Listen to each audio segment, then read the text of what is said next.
बोलना, ठीक है।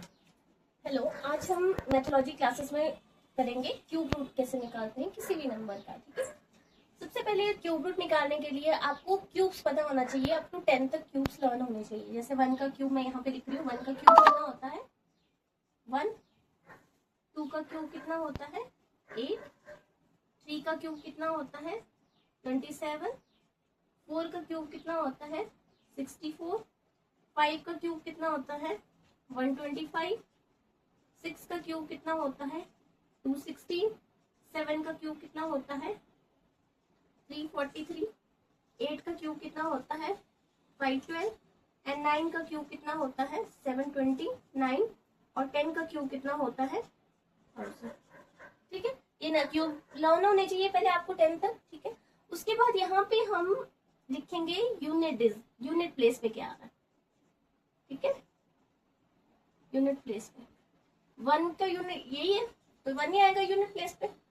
8 में 80 है, 7 में 27 में क्या यूनिट प्लेस में 7, यूनिट डिजिट क्या यहाँ पे 4, यहाँ पे यूनिट डिजिट क्या 5, यहाँ पे यूनिट डिजिट कितना है 6, यहाँ पे यूनिट डिजिट कितना है 3, यहाँ पे यूनिट डिजिट कितना है 2, यहाँ पे यूनिट डिजिट कितना है 9 और यहाँ पे यूनिट डिजिट कितना है 0। ठीक है, आप नोटिस कीजिएगा सारे यूनिट डिजिट डिफरेंट है, रेपिटेशन नहीं है किसी में भी। ठीक है, रेपिटेशन नहीं हो रही, सारे डिफरेंट है। आप कैसे करेंगे, शॉर्टकट ट्रिक बताती हूँ। कोई भी आप क्यूब रूट इससे क्या कर सकते हो, निकाल सकते हो। जैसे कि मैंने कुछ एग्जांपल लेके रखे हैं। ये एग्जांपल है, ये नंबर दिया हुआ है, इसका क्यूब रूट निकालना है। हमेशा सबसे पहले क्या करें, क्यूब रूट का मतलब क्या होता है, क्या 3। इसका मतलब आपने पीछे से ब्रेक करना है 3 में। 3 आपने डिजिट्स क्या कर देने, पीछे से अलग कर देने। तो पीछे से अगर मैं 3 डिजिट अलग करती हूँ तो ये 3 डिजिट अलग हो गए। ठीक है, 3 डिजिट अलग हो गए ये। अब इसमें सिर्फ आपने यूनिट प्लेस चेक करना है, कितना है 3 जो यूनिट प्लेस है आप चेक करो किसके उसमें क्यूब रूट में आता है यूनिट प्लेस 7 के।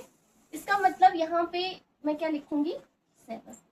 इसका काम यहाँ पे खत्म हो जाता है, सिर्फ इसका यूनिट प्लेस चेक करना है। और आपने यहाँ पे देखना है कि अगर 3 है तो 3 किसकी क्यूब रूट करने पे उसके यूनिट प्लेस में 3 आ रहा है, किसमें आ रहा है 7 में। अब बचा कितना, इसका काम खत्म। अब बचा कितना 19। आपने देखना है कौन सा ऐसा नंबर है जिसका अगर क्यूब करे 19 आए या उससे कम आए, उससे बड़ा नहीं आना चाहिए। ठीक है, तो देखो 1 का क्यूब 1, 2 का क्यूब 8, 3 का क्यूब 3 का क्यूब 27। तो ये 19 से क्या हो गया, बड़ा हो गया, क्योंकि 3 का क्यूब 27 तो बड़ा हो गया। तो हमें क्या लेना पड़ेगा, इससे बड़ा नहीं होना चाहिए नंबर। तो 2 का क्यूब कितना होता है 8 होता है। ठीक है, इसका मतलब ये किसका क्यूब आ रहा है 2। इसका मतलब यहाँ पे क्या आएगा 2।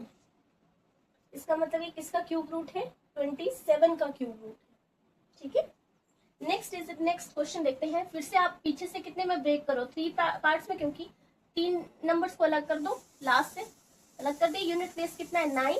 अब 9 चेक कर दी किसकी यूनिट प्लेस में आ रहा है 9 के, तो ये 9 आ गया। इसका काम यहाँ पे खत्म। बचा क्या 24। आपने देखना है किसका क्यूब करे कि 24 बने या उससे कम आना चाहिए। ठीक है, यहाँ पे देखो 3 का क्यूब 27, ये तो बड़ा हो जा रहा है। इसका मतलब 2 का क्यूब क्या कर लेना पड़ेगा हमें 8, इसका मतलब 2 लेना पड़ेगा। तो कितना आ गया 29। इसका मतलब किसका क्यूब रूट है 29 का क्यूब रूट है। नेक्स्ट चेक कर लेते हैं। फिर से ये डिजिट नहीं, पीछे से ब्रेक करना है। पीछे से कितने डिजिट अलग करने 3, क्योंकि क्यूब रूट की बात करें तो 3 होता है, इसलिए 3 डिजिट अलग कर देंगे। यूनिट डिजिट कितना, यूनिट प्लेस कितना है 2 चेक करो किसके यूनिट प्लेस में आ रहा है 8 के।